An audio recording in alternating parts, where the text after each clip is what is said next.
This is an update on WWE, World Wrestling Entertainment, and really what's significant now is the fact that we have put in a bearish rising wedge pattern here.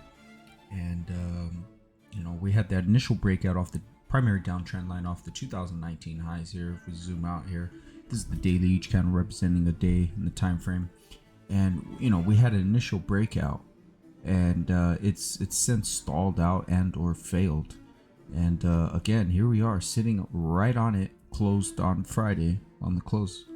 And, I believe a solid break of that 61.25 off this primary trend line, off the February lows, off this rising wedge pattern.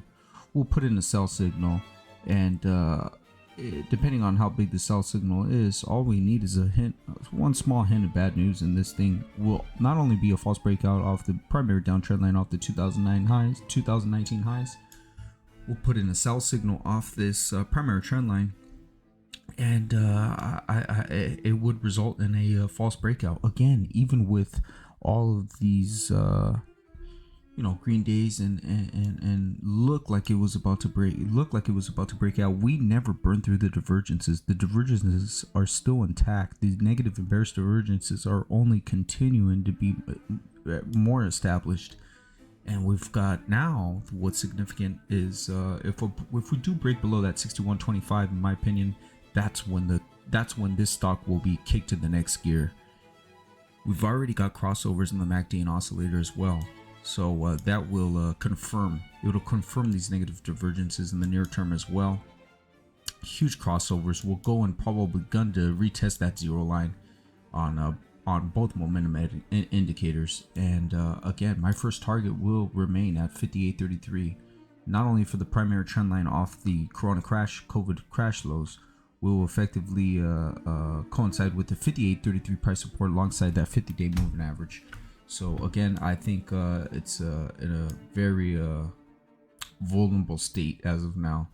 All it needs is one little hint of bad news, and this thing should start, to self-correct. But this is as bearish as a pattern as you can get. That's coinciding with also a false breakout.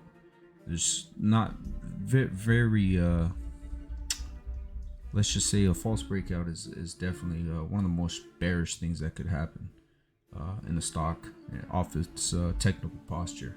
So we'll see if we can get that break below that 61.25, and if not, hey, if you're bullish on WWE right now, this is your shot for the next leg up and getting out of this primary downtrend that it has been in since 2019. This thing has been in a bear market, still off its highs, down 35%. Whoever bought WWE back in 2019, back in 2018, is still underwater.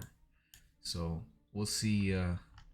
Again, if you're bullish on WWE, this is your last chance. There's nothing in the charts that suggests it's bullish, but it is your last moment of truth.